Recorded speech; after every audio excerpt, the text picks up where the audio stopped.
जैसा कि सबको पता ही होगा, आप लोगों ने वीडियो भी देखी होगी मेरी पिछली वाली, उसमें मैंने बताया था कि आज पवन सिंह पहुंचे थे जौनपुर। वहां पे एक रेस्टोरेंट जिसका नाम है शेख रेस्टोरेंट, उसके उद्घाटन में पहुंचे थे और फीता काटा। फिर वहीं पे अपने भाई धनंजय सिंह, जो इनको बड़ा भाई मानते हैं, वहीं से उनके कई फोटो और वीडियो आने लगे, जिससे ये भी खबर आने लगी कि जौनपुर में आज कोई इवेंट है पवन सिंह का, जिसका लेकिन अभी तक कोई अपडेट नहीं है। वहीं उनकी टीम को लेकर के बात करें तो उनकी टीम किसी नए प्रोजेक्ट पे काम कर रही है।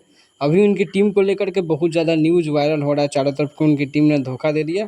और टीम का जो काम है, टीम के काम में जो है नीरज सिंह, साथ में ऋतिक सिंह जो उनके छोटे भाई है, काफ़ी ज़्यादा संभाल रहे हैं। वहीं लोग अभी आजकल साथ में विभांशु तिवारी भी दिखाई दे रहा है। वहीं ज्योति सिंह ने एक पोस्ट डाला है, काफ़ी दिनों बाद वो इस तरह का पोस्ट डाली है और उसमें लिख रही हैं कि कल आ रही हूँ अपने संसदीय क्षेत्र काराकाट में, वहाँ कोई घटना हुआ है और उस घटना में ज्योति सिंह पहुंचने वाली है। वहीं उनके सोमवार का एक वीडियो यानी कि सावन का वीडियो आया है जो अच्छा लग रहा है। वहीं पावर स्टार पवन सिंह की बात करें तो वो कल पहुंचे थे फुटाही धाम, लेकिन आज जो है मनोज तिवारी का प्रोग्राम है। कल तो पवन सिंह पहुंचे थे तो इतनी ज़्यादा भीड़ पहुंच चुकी थी कि प्रोग्राम को कैंसिल कर देना पड़ा था थोड़ी देर के लिए। फिर थोड़ी देर बाद जब पूरा माहौल शांत हुआ, भीड़ कंट्रोल में हुई, तब जाके पावर स्टार का प्रोग्राम फिर से शुरू हुआ और रात भर चला। वही मनोज तिवारी का प्रोग्राम है तो नॉर्मल ही रहेगा, उतना भीड़ नहीं होगा।